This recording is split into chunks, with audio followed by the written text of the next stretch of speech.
Welcome back to the Creative Den podcast.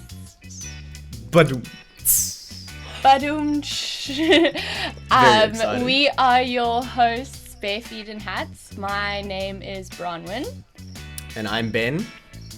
And today we have a very special guest, Layla Ochse. I was waiting for you to say that. No. I feel like you've spoken more to her than I have, because I'm literally meeting her for the first time.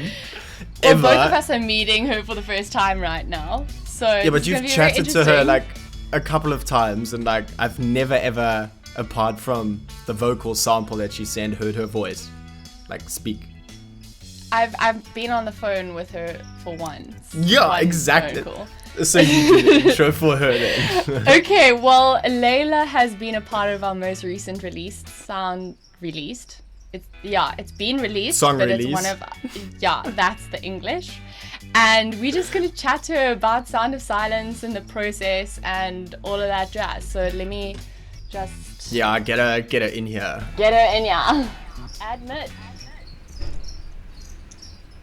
I am praying that this is gonna work. Yay! It's working. Yes, it is working. I can hear you. It is working. Fabulous. Woo! I'm well. How are you guys?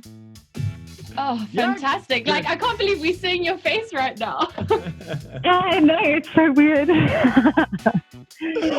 Yeah, we had a little bit of technical issues before. That's why it took a little bit longer. And then we had to set up and camera angles, this and that. So, yeah, sorry for that. And then Ben moaned at me because I didn't have a hat on. So, yeah.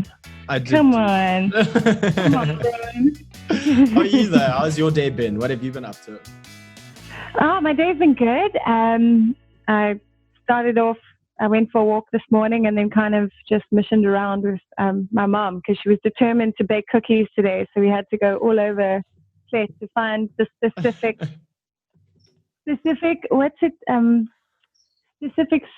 chocolate circles that you can only find in one shop, but they didn't have. So we had to kind of make shift and do our own. And Willie's let us down, guys. Willie's let us down.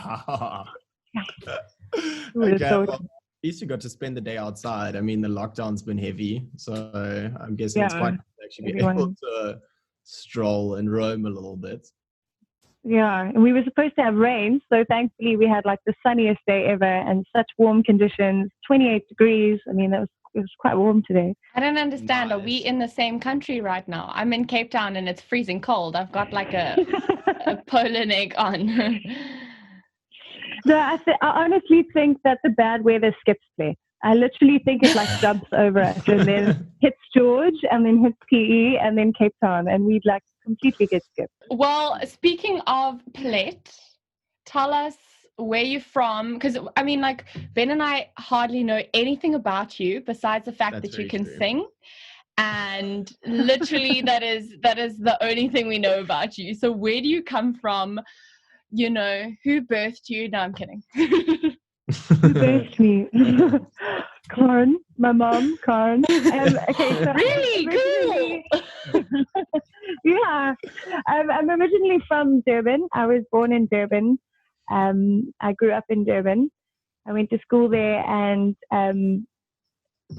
graduated school at 17, at which I went to a little Christian school called BCA. I don't know if many people know it, but it was called Victory Christian Academy. And no. It was. It's not smart at all. No, I'm not bad. But I fast-tracked school because I wanted to go to New York, which I landed up doing after school. So I kind of skipped a couple subjects to finish it. I didn't actually get a matric, which is quite funny. How long were you? Whoa. Okay, so you didn't get a matric, but you still managed to get to New York. Yeah, it's funny. The internet's an amazing thing, especially if you are. I managed to get accepted to NYCDA, which is New York Conservatory for Dramatic Arts. I went there by summer school. You just went for a summer school program, and the 1 week they held on Wednesday. I specifically remember it was in the afternoon after class on Wednesday, and they said, "Listen, we're going to hold auditions for our 2-year film and theatre studies." So I was just like, I'm never going to make it, but I might as well. Might as well go. I might as well give it a go. Give it a bash. So I was like, okay, I've got to do a monologue. Like, what's my favorite movie? I knew nothing about it, but it was quite cool because I landed up. Silence of the Lambs was one of my favorite movies at the time. A bit of a dark kid. That's a tough pill to swallow. Yeah, I flipped mad. But so I landed up taking a monologue from that, and it went well.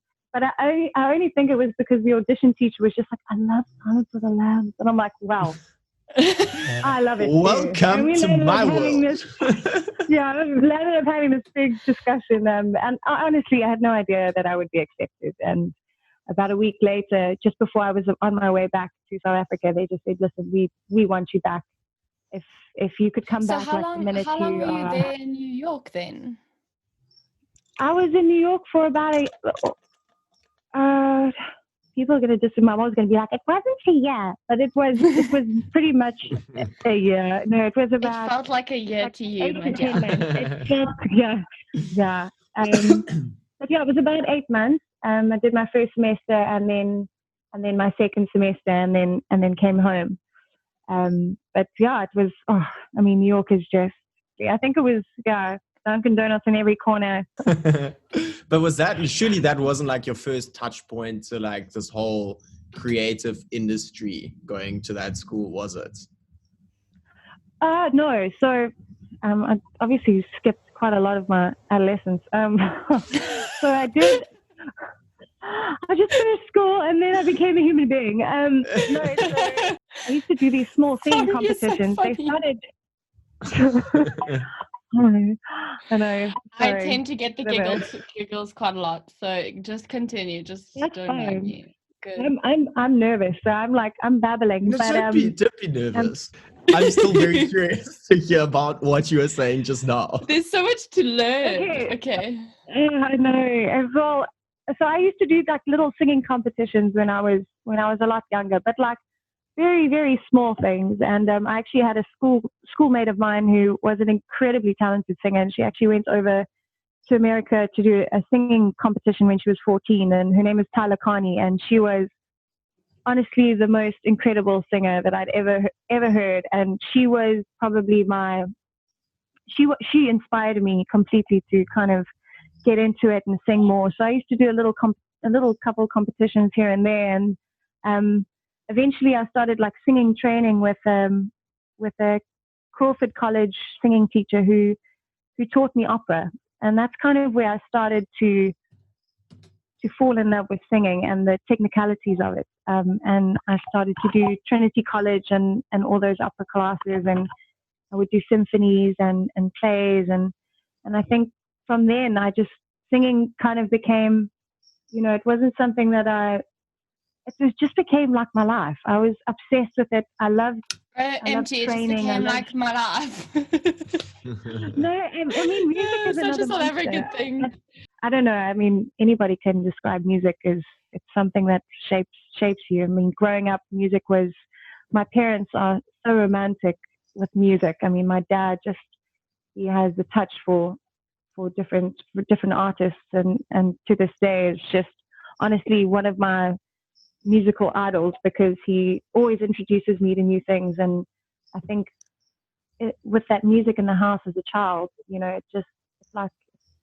So what was the most very powerful connection? What was the most influential artist that your dad played you?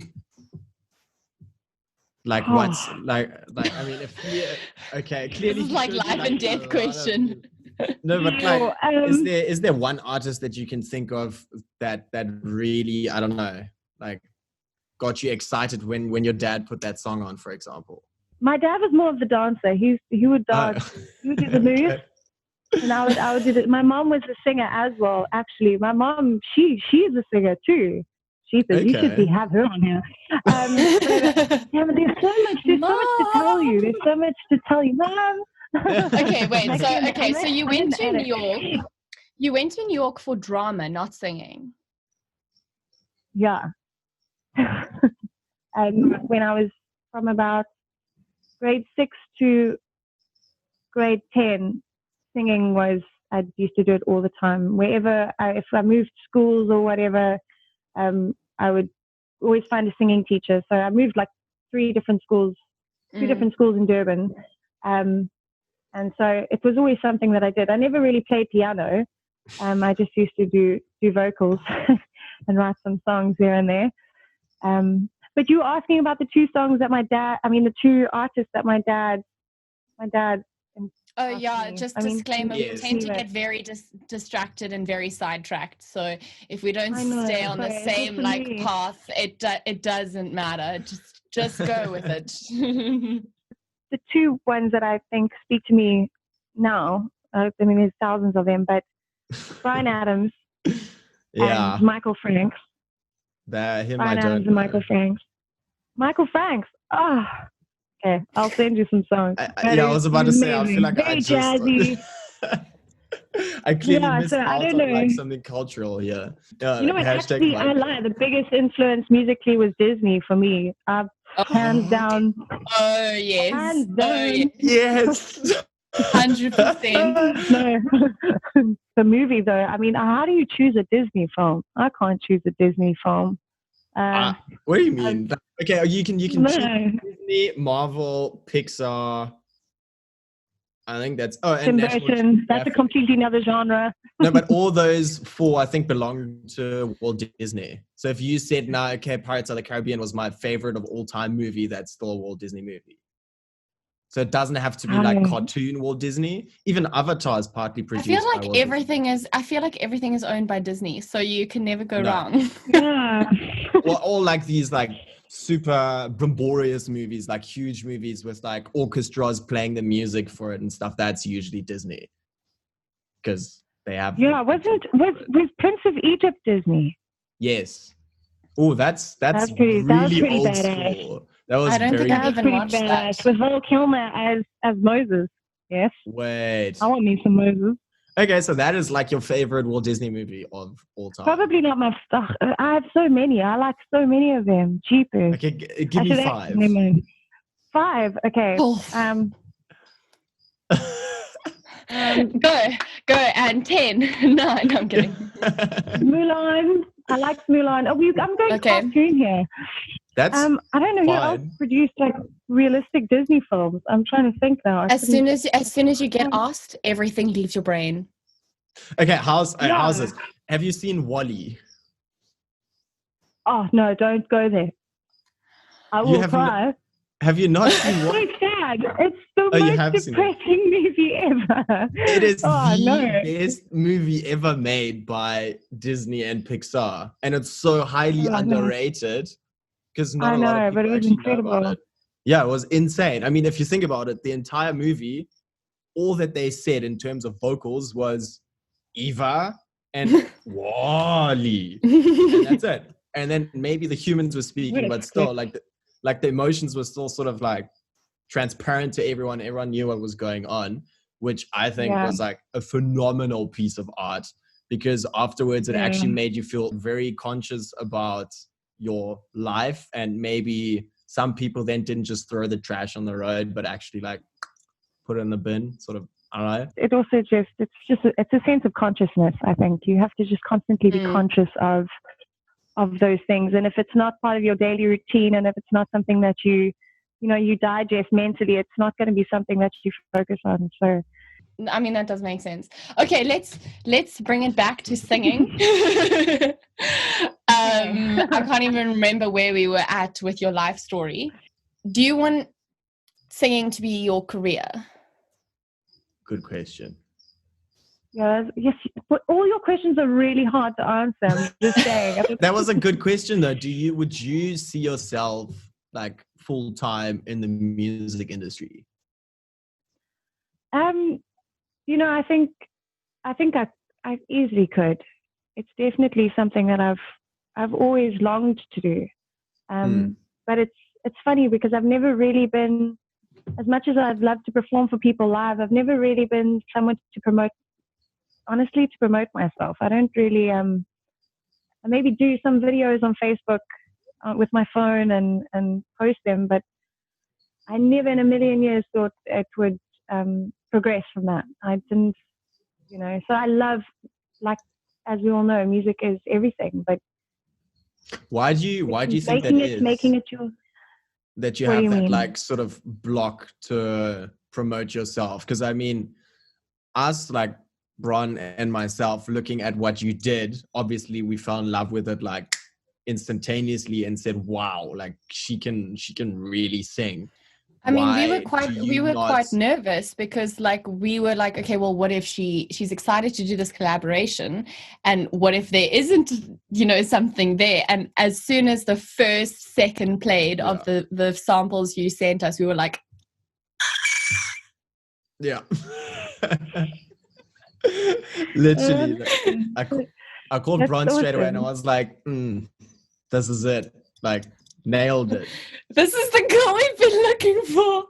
You obviously know that you can sing, otherwise you wouldn't have done the collaboration, right? Like, why do you think you have this sort of like subconscious block? I just think it's a confidence thing. I'm confident in some areas, but I sometimes lack it a lot in that area. Like I just I don't know. I think it's very much a creative thing as well, because it's not like a numbers game. You can't like do an equation, get it right, and have that confidence already like immediately. With creative work, it's more like you're putting your own mind and your own opinions out there into the world, and like it's very difficult to see whether people would react positively or negatively to that, because it's so subjective. It's like singing is not an objective thing that you can put out into the world, and I think that's what's so difficult about sharing your own stuff. But I mean, you do enjoy performing though, like on a stage, or you don't have a problem with it, right? Yeah, not at all. I mean, I used to, before lockdown, I had every Wednesday I performed at the Beacon Isle, sadly with backing tracks, but it was with an older gentleman. He's in his 70s, Shane. He's an amazing rock guitarist. That kind of grew my confidence on stage quite a bit. But when you're up there, I find that when I'm up there, I'd prefer to not like sometimes say that it's me. Like, when people are like, okay, here's Layla, like, get on stage. And I'm like, oh wait, Layla, I can't find Layla. Sorry, she didn't make it. I'd rather go out there and nobody know my name, if I have to be frank. Okay. It's basically so when you perform, you kind of see it as like a second persona of yourself, like when you're up there. Yeah, I would, because sometimes I'm not who I am now. Like, it depends what song it is. It depends what music it is. It depends on everything. I mean, you say that you think you change, but speaking to you now and thinking about the collaboration that we just did and thinking about the video that we just did, seeing you in that video and speaking to you now, it's so evident what a good heart you have. And like, even though you say that you feel like you have a different persona, your authenticity and your genuineness comes across like you cannot believe. And like when I was editing the footage, it was easy to find moments that I enjoyed and that I wanted to put in the Sound of Silence video, because it was just so natural, and you could see that you were connecting with your singing self. And philosophical. I think ultimately what kind of drives that is, you have a dream for what you want to see out of that. So when you gave me the picture of what you wanted, I wanted that. I wanted that to come through. I wanted the same outcome that you had, well, at least in my interpretation of what you wanted. I wanted to bring that forth. I didn't want to retract that, because ultimately I want to push what you are trying to promote. So, and also but I think in the made it easy. I will speak about the song now, but I think in the same breath, like, even though I gave you the shots that I particularly wanted, like, no one could have done the shots that you did the same, because every shot that I gave you, if I gave that to Ben, it would be a very different story, you know. Love you still. But you know, you still like put yourself out but you still put yourself out there, and you still gave a piece of yourself, even though like there was a brief to it. And like, don't ever lose that, you know, and don't retract yourself just to make content for others. So what did yeah No, you go. So it's your turn. Did, like, when you, obviously we had sort of like a guideline on what we were supposed to like bring across, but you still kind of changed it quite a bit. Did you, like, what did you feel while recording your vocals? Like, did it make you feel anything in the sense that people listening to it now, it makes them feel something? Does that make sense? I hope it does make sense. When you were recording the vocals, because obviously seeing the video is very different to actually recording the vocals. So when you were recording the vocals, what were your feelings towards the song? What were your, is that what you're kind of getting? Yes? Yes. No? Yes. On the same page? Yeah. What were your feelings on what were your feelings on recording the lyrics, and like, as you, because we can hear your emotion, we can hear your authenticity, like that didn't come from nowhere. So where did that sound of silence come from? Well, oddly enough, you laugh. But A Sound of Silence, that song, those words resonated because of, I mean, I love the original song, and I used to listen to it a lot when I was in New York. And I was quite young when I went there. I was about 18, and it was the first time I'd ever like left the country, and I was living quite far out of the city, and some months I would spend a lot of the time by myself on weekends. And not that I was like, oh, walls by myself, but I had a lot of moments where I was alone. And I kind of, you know, when you are alone in that way, and your parents and family are miles away, it kind of, you create this like raw kind of, not, I don't want to say strength, but it's, and that song I used to listen to and play a lot when I was there. So when I heard it and heard kind of what you wanted, I was like, okay, I wanted to draw on that experience and the unknowns of that experience. And because, I mean, again, it was the first time, so everything was the first, and it was that complete unknown of that space and what was around me. So yeah, so I would say that I kind of just, I drew on that experience. So you actually connected like a memory to the vibe of the song. Like, you kind of said, okay, I've been in this situation already, and this is how I felt. Yeah. That's definitely like method acting. That's the drama coming out, because you know, when you do a new character, you study everything behind the character, and you know, the only way that you're going to resonate with the character is if you draw on personal experience. And you can definitely see that. Like, it was absolutely perfect how you portrayed. I don't even want to say portrayed, because like, you weren't a character, you were completely yourself, you know, in a good way. Yeah.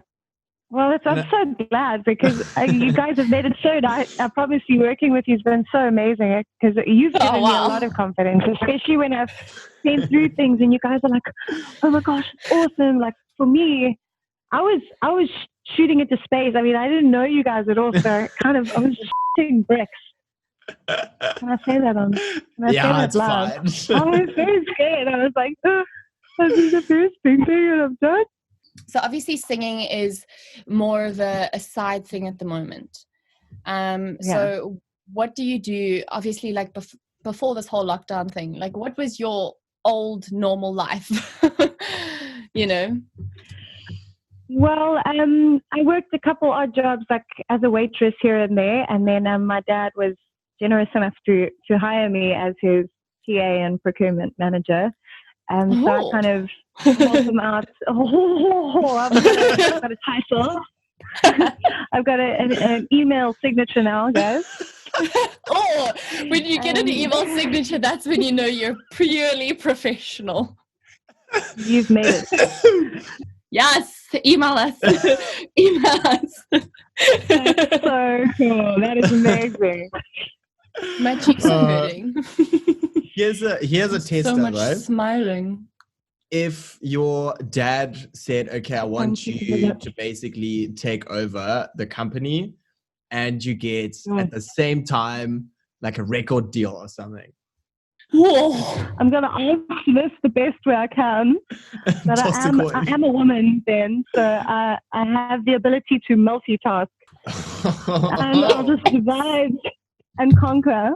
Oh, sass. We need a new feminism like flag. I think everybody gets their own freaking flag, and females now need their flag. Oh my gosh, you are my best friend. You are right now my best friend. Ben is like, what have I gotten myself into? I've got two feminists in my space right now. I think I've got a little bit of a woman crush. Sorry, Ben. Now I'm getting nervous for some odd reason. No, I'm sitting here like, okay. No, I'm kidding. Do you have a genre that you enjoy singing? And before you answer, I really want to hear you sing opera as well. Because I think we can yes. Feel free. No. She's gonna do a vocal warm-up right now. All right. Okay, I'll wait patiently. No. But the question was, do you have like a favorite genre that you sing to? Which vocally gives me a thrill, or like Which vocally excites me. That's fine. Hey. This hat is making me hot right now. Could you change the channel? I'm just gonna fan myself. Okay. Favorite genre. I really like jazz. Jazz is probably going to be like Nina Simone, like My Baby Don't Care, like that kind of stuff, you know. Like how? Like. Oh no! I was literally about to be like how? Please go again. I would say jazz. I would have to say jazz. It's more about the swagger that comes with the sound. I think there's a sass in it, and it's very raw. It's very raw, and you can kind of lose your voice a little bit. It's challenging because jazz musically is it's the hardest music genre to play. Exactly, you know, and so when you vocally have to kind of interpret it, it's like, whew, we shouldn't laugh about that. Challenging. But sadly, it is a dying genre because no one knows anymore how to play or sing or do high technical jazz. But still, when I listen to it, I like appreciate the level of difficulty that it has. Okay, so let's do jazz piece next. Yes, actually. No, let's honestly. If we do something again, it needs to be. Let's just do something crazy. Like I really like the Middle Eastern take on this Middle Eastern like vibe with this song was so cool because I've never done it before. So I prefer to do something that I'm so uncomfortable with because then it's. Okay, what do you mean by crazy? Do you mean like dubstep crazy, like a million different sounds, or like what do you mean by crazy? Surprise me. You created often because we don't really know what our genre is. We don't really know how to. Well, we don't want to box our musical not at all sound into one type of thing. The next collaboration, we should definitely be like, I don't know. I'm feeling some robot gone hippie. Okay. A robot gone hippie. That's like a robot. That's like dubstep trap gone so like all bohem with like guitar music. No, that's not a good mix. But thank you. Thanks for shutting me down. Great. What's your option? I think it's a good idea. I think it was a good idea to bring to the table. It was reminding me of that film with Natalie Portman. What's that film? That new film that just came out? Natalie Portman, and it's an alien. It's a sci-fi film. Plants that like grow through you, and it's flowers, but they like. I know which movie. Yes. Annihilation. Yes, that type of vibe, but like kind of like a little bit more free and bohemian. Robots. that piece of music would obviously not be something that we can dance to, right? Because I haven't seen anyone dance in Annihilation at all, unless they, I don't know, had something gooing in their stomach. But otherwise, there was no happiness whatsoever in that whole movie, right? Oh, awkward silence. Wait, is she frozen? I think she's frozen. I think she is frozen. Sorry, I'm so sorry about that. No, it's totally okay. Ben just had a little bit of beef jerky and is disgusted by its It is so taste. Spicy. Beef jerky is pretty good though. Yeah, how can you say that as a South African? Because biltong is literally life's end. Yeah, but like beef jerky is sugar, and sugar is just like cake and life. Before we wrap this podcaster, just the idea for potential crazy new collaborations. So my idea, I definitely want a song, like a rhythmical song that you can somewhat move to, right? So not like entirely arrhythmical. Then like the kind of vibe that it goes for, I'll let you dictate that with your singing. But when you say crazy, I would love for you, for example, to sing the chorus in your opera voice, but then the rest of the song in like classical style. So that even imagine you listen to that song in the radio and all of a sudden you just hear this like opera voice pop out of nowhere. It kind of like makes you sort of, I don't know, gives you a little shock. Okay. So that's the idea that I would have. Whether it works or not, I don't know. That was actually the inspiration behind one of Queen's songs. I remember seeing that in the movie that they had, Bohemian Rhapsody. Yeah, Bohemian Rhapsody, and they actually were inspired by opera to do that song. And look how, so that's a pretty good, like, you know. Pretty well. I mean, it was like an okay track. Yeah, they did. And that was a good song. I just want to thank you guys for, honestly, like, you two are amazing.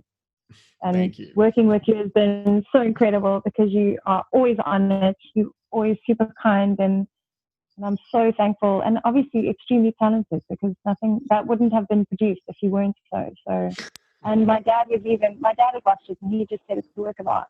And I couldn't have said anything better myself. So it's honestly, I'm so proud and so honored to be a part of it. And thank you so much. Thank you for being willing to do this as well. I mean, it's you know, collaboration comes from both sides. So I think let's wrap it up. Otherwise we're gonna run out of time, because I feel like we could speak for the rest of the evening. In the morning. Oh, she's breaking up. Yeah, I didn't catch that. Like a robot. Yeah, I didn't catch it. A robot turned hippie. Exactly. Layla, it's been an absolute pleasure. Thank you so much for joining us. Likewise. Thank you so much for watching. We're going to put all of the links to the videos and all the links to the socials down in the description or up here, wherever there's space. And we'll see you next time on BarefeetnHats. What is this thing called? The Creative Not Day the name. Podcast.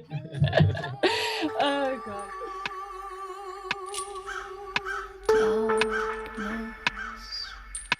Hello.